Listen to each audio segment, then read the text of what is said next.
Now, 4 rockets have reportedly been fired from Gaza into Israel, where US President Barack Obama is on his first foreign visit since re-election. He's expected to head to the West Bank later on Thursday as part of his Middle East tour. Our correspondent Paula Sleer is there now and joins us live.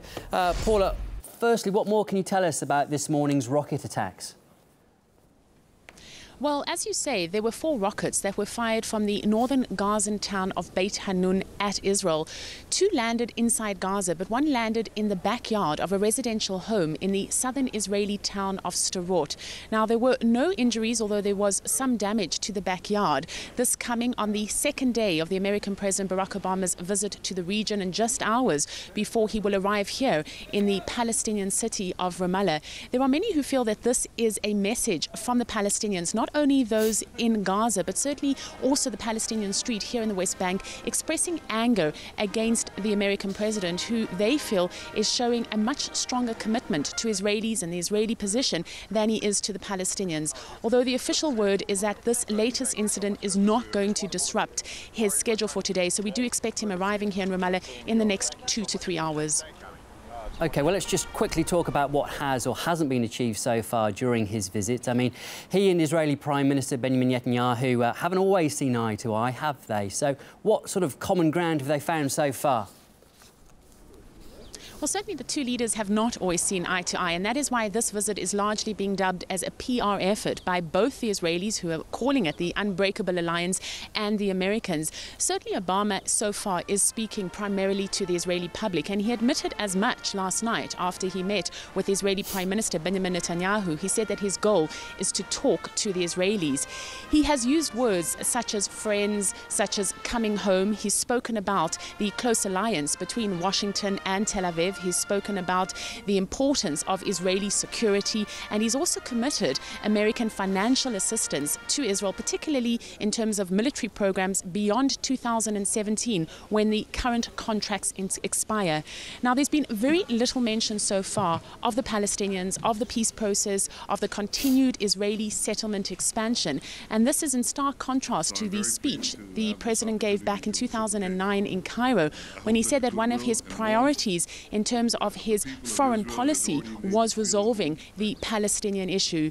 Having said that, though, there is a lot of mistrust between Obama and Netanyahu. There is a lot of areas of disagreement. They certainly don't see eye to eye on the issue of Iran. Here we have Netanyahu continuing to call for military strike, while Obama continues to say that all options are on the table and that there is still time for diplomacy. So certainly in this, what we see is that despite the PR effort, there is no running away from the fact that Netanyahu still holds firm to Israeli commitment, even if it means turning his back on his close allies. We hear in this clip.